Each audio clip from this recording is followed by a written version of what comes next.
Just got home from confession, which subsequently led me to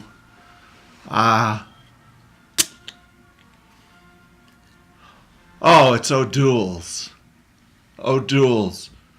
0.5% alcohol. That's, well, I think that would take. The taxi driver asked me how many of these I'd have to drink to get drunk, because he wasn't familiar with the concept, I guess, and I reckon about 100, but that's not my interest. I just felt like holding something wet in my hand.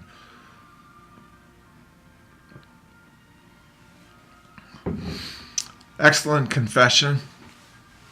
This is the fourth or fifth time with this one particular priest. And as he walked in the door, I said, "Hey, how you doing, kind sir?"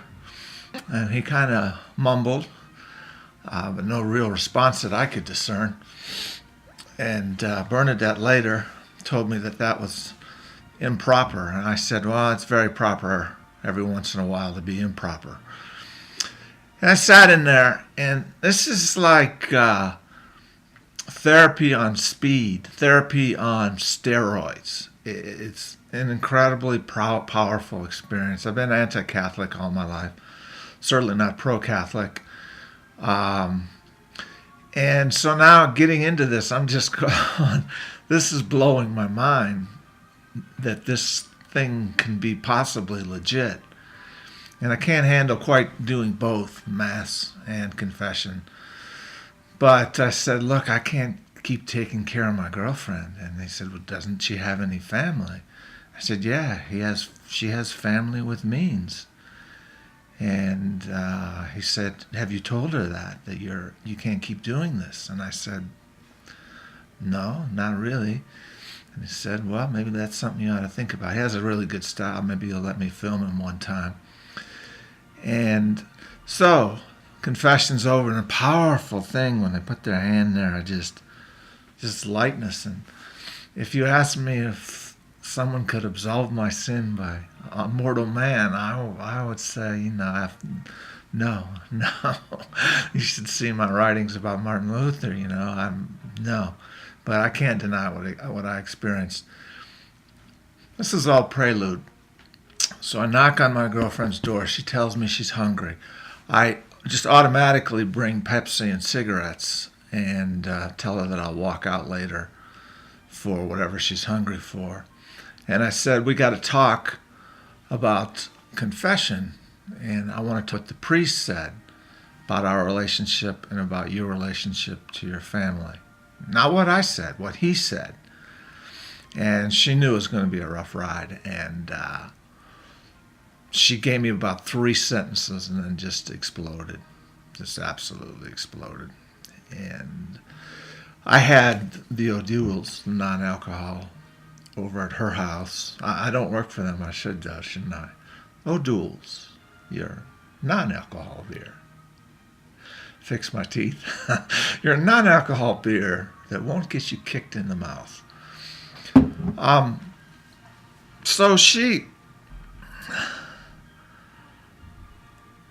couldn't take it, and the priest said, "Less, Sean. You can't spend all your money. You're on a fixed income. You can't spend all this money on her. Where's her family? Do they have means?" And I said, "Yes, they have means." And the more I started making sense, the crazier she got.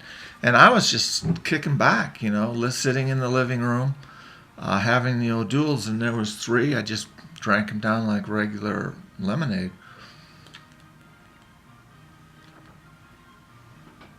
So there was 3, and then there was one that was mostly full or half full.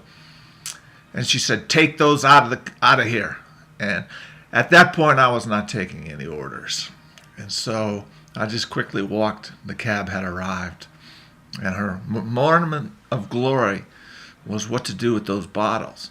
And at first I thought, God, she's going to throw them at me. It's a circular staircase, 3rd floor. She's going to throw them at me. She won't be able to hit me, but she took all 4 bottles and just smashed them down the stairs.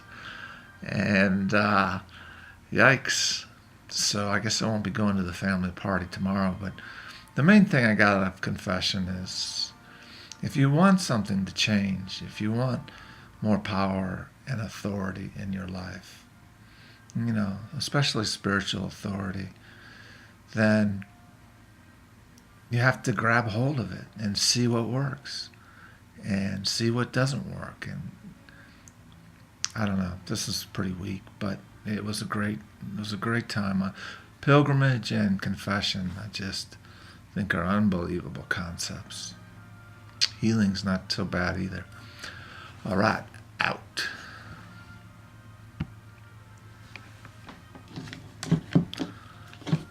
Oh, I forgot to mention your name, Mr. C. Got your letter.